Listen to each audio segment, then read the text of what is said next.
I'm gonna make bourbon and honey glazed bacon to go along with our pancakes. I actually like to cook bacon in the oven as opposed to in a pan. It is much messier when you're cooking bacon on top of the stove because the fat, it splatters all over the place. That's number one.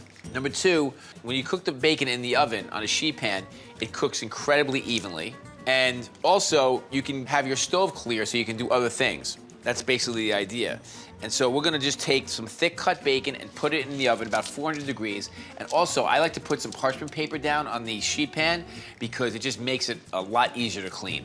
We're gonna let it cook about halfway, let some of the fat render, and then we're gonna start to glaze it with our bourbon and honey glaze. I'm a huge bourbon drinker. I love bourbon. I love the flavors of bourbon. I love what bourbon stands for. It's such a great American spirit. So a couple of ounces of bourbon, and then some honey. And bourbon already has sort of a honey, caramel-like flavor, you know, undertones to it, of course. A lot of times I put honey in dishes, not so that you actually taste the honey or make it sweet, but kind of counterbalance all the ingredients in there. Now, I spent a lot of time in Kentucky, so I go to a lot of bourbon distilleries. They have something called the Bourbon Trail near Lexington, Kentucky, near the horse country. You know, you can just kind of visit all kinds of different distilleries and taste lots of bourbon. I would say get a driver that day, for sure. We're gonna let it reduce down. It's gonna get a little bit thick. The alcohol from the bourbon will cook off, but you'll still have that wonderful flavor from the bourbon itself.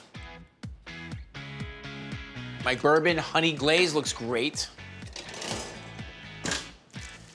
And then I'm just gonna take a brush, and I just want some of the fat to render because sometimes I'm concerned if I put too much liquid on top of the bacon, it will never get crisp. But now that some of the fat has begun to render, I'm gonna put this bourbon, it smells so good. The bourbon and honey glaze, it's gonna start to caramelize the bacon and give it a really beautiful glaze on the outside. Putting glazes on bacon have become very popular. Now, bacon has always been popular, but I feel like in the last 10 years, I mean, they're putting bacon on ice cream. You name it, bacon is paired with it.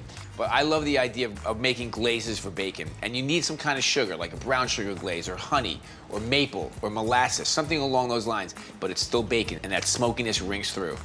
So the bacon is gonna take 10 minutes or so. I actually do like a spicy mango glaze on bacon at Bar American. And you know, people can't get enough of it. So we're gonna let the bacon cool, because you know, the honey is incredibly hot. And as it cools, we'll actually harden a little bit. It will make the bacon crispier. Let's put some black pepper on there too. It's smoky, it's spicy, it's sweet, and it's bourbon.